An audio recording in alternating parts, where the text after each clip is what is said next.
Hello दोस्तों, welcome to my channel Sunita आच्यूज।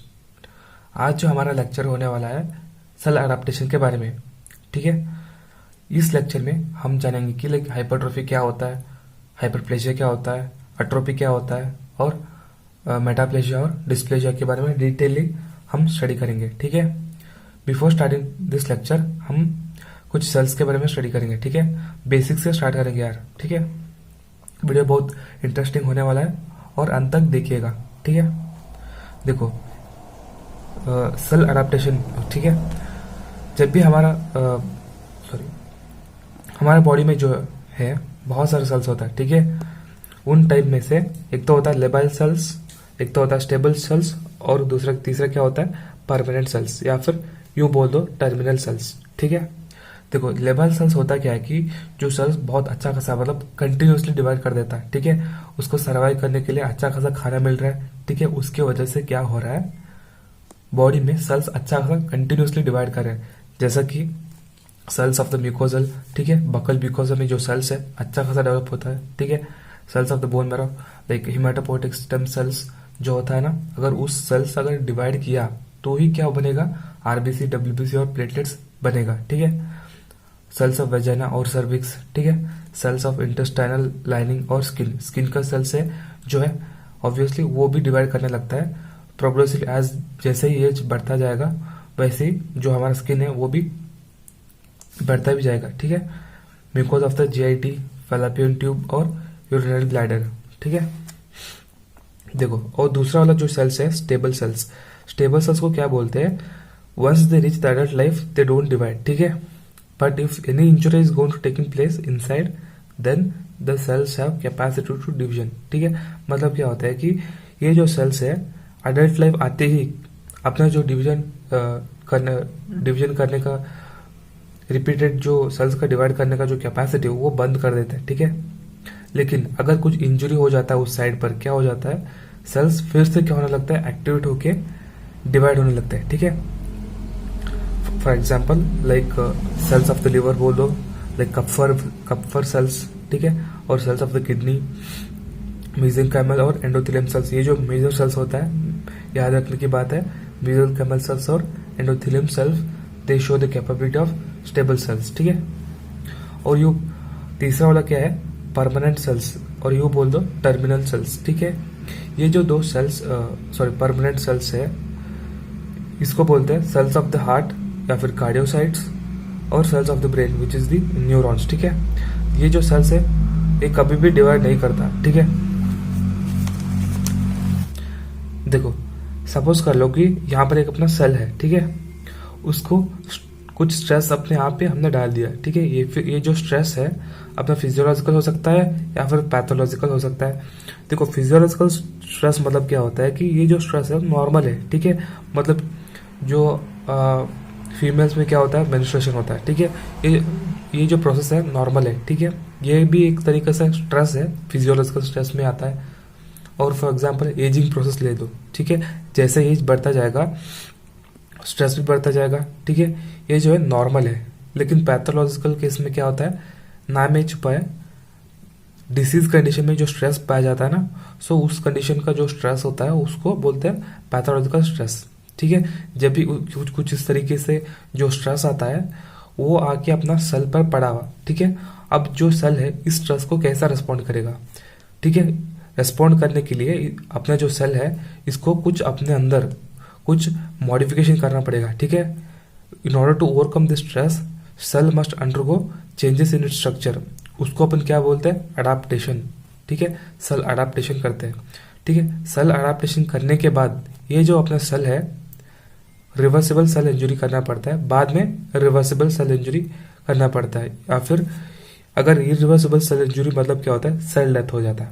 ठीक है, ये जो सेल डेथ है दो तरीके से होता है, एक तो अपोप्टोसिस होता है और दूसरा जो है नेक्रोसिस होने लगता है। ठीक है, जब भी मतलब ये जो सेल है रिवर्सिबल सेल इंजरी से लेके इरिवर्सिबल सेल इंजरी तक आया मतलब सेल डेथ हुआ, जब हमने स्ट्रेस को यहाँ पे हटा दिया। ठीक है, तो क्या होने लगता है cell will come back to its original position. ठीक है, लेकिन हमने यहाँ पे भी हटा दिया स्ट्रेस को तो भी सेल रेस्पॉन्ड करेगा। लेकिन अगर हमने इरिवर्सिबल सेल इंजरी होने के बाद अगर हमने स्ट्रेस को हटा दिया, ठीक है, तो सेल रेस्पॉन्ड नहीं करेगा। ठीक है, मतलब क्या होता है, सेल डेथ होने वाला है। ठीक है, it is called as point of no return. Reversible cell injury होने के बाद रिवर्सिबल सेल इंजरी होता है, इसके जो मीडियम फेज होता है ना, उसको अपन बोलते हैं cell point of no return. इसके बाद जो भी अपने जो स्ट्रेस रिमूव करो, हटा दो, तो भी सेल रेस्पॉन्ड नहीं करेगा। अब सर मर चुका है। ठीक है,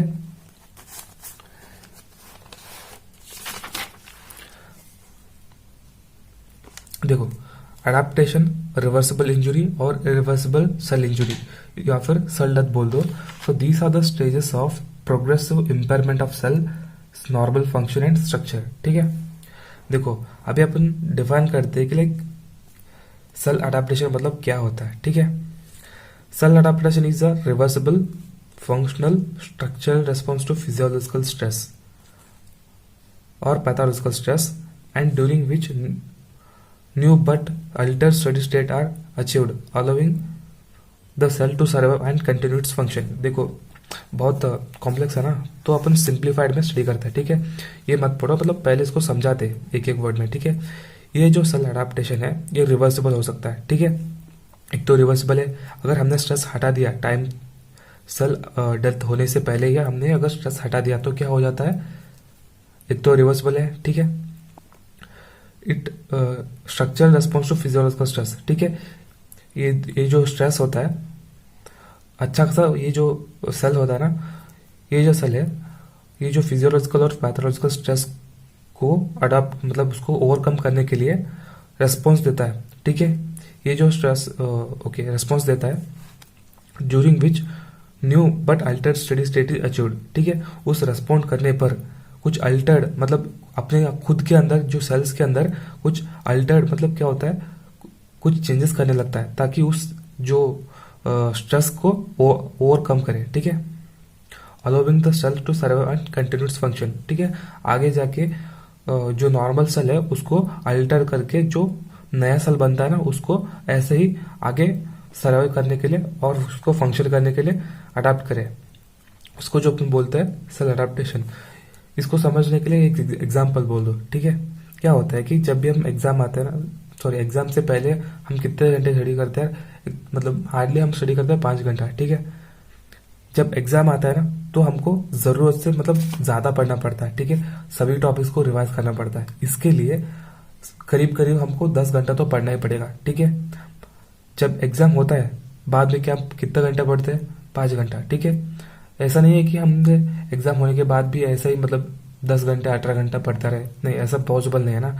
तो एक तो रिवर्सिबल है। ठीक है, एग्जाम होने के बाद भी हम क्या करते हैं, बस 5 घंटा पढ़ते हैं। बस एग्जाम रहते समय क्या होता है, वो बहुत स्ट्रेस होता है ना, ऐसा समझ लो कि एक एग्जाम है, मतलब एक स्ट्रेस में हम। ठीक है, ये जो एग्जाम है पैथोलॉजिकल और फिजियोलॉजिकल स्ट्रेस हमारे ऊपर पड़ रहा है। ठीक है, उस स्ट्रेस के कारण हम क्या करते हैं, ज्यादा हद से ज्यादा पढ़ने लगते हैं। ठीक है, और एग्जाम होने के बाद फ्री पड़ जाते हैं, मतलब ठीक है यार 5 घंटा पढ़ लेता है, 5 घंटा बोल दिया फिर 3 घंटा। ठीक है, नॉर्मल हो जाता है। ठीक है, देखो इतना हो गया अपना सेल अडेप्टेशन के बारे में।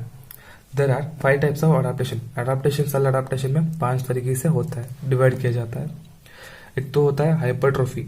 हाइपरट्रोफी मतलब क्या होता है, अगर नॉर्मल जो सेल है, सपोज कर लो कि एक सेल है, ठीक है, इस सेल को इंक्रीज करके इतना हो गया। ठीक है, मतलब क्या हो गया, ये जो नॉर्मल सेल है इसका जो साइज है इंक्रीज हो गया। ठीक है, साइज इंक्रीज होने का मतलब क्या है कि इसके जो सेल ऑर्गेन्स यहाँ पे प्रेजेंट थे, फॉर एग्जांपल न्यूक्लियस बोल दो, गोल्जी अपैरेटस और फिर एंडोप्लाज्मिक जो रेटिकुलम होता है वो भी इंक्रीज करने लगा। ठीक है, न्यूक्लियस भी इंक्रीज करने लगा, गोल्गी अपैरेटस भी इंक्रीज करने लगा और एंडोप्लाज्मिक रेटिकुलम भी इंक्रीज करने लगा।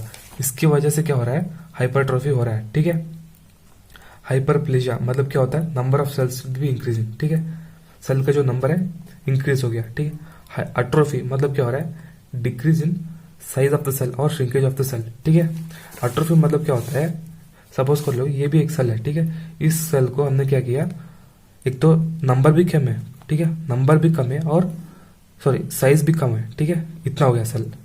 ठीक है, लेकिन नंबर भी कम है और साइज भी कम है, लेकिन सेल सर्वाइव करता है यार, ठीक है। इस केस में एक खास बात है कि एट्रोपी में सेल सर्वाइव करता है, लाइव होता है। देखो मेटाप्लेजिया, इसको क्या बोलते हैं, ट्रांसफॉर्मेशन, या फिर यू बोल दो replacement of one adult cell type to another, ठीक है। मतलब क्या होता है, सपोज कर लो ये एक सेल है, ठीक है। स्क्वामस सेल को हमने, सॉरी ये एक सेल है, इस सेल को हमने कुछ इस तरीके से हमने कन्वर्ट किया, मतलब squamous conversion squamous cell to columnar cell बोल दो, ठीक है। उसको अपन बोलते हैं मेटाप्लेजिया। डिस्प्लेजिया मतलब क्या होता है, डिसऑर्डर्ड या फिर अल्टर्ड सेलुलर डेवलपमेंट, ठीक है। इसको अपन बोलते हैं डिस्प्लेजिया, ठीक है। देखो अभी अपन स्टडी करेंगे हाइपरप्लेजिया के बारे में।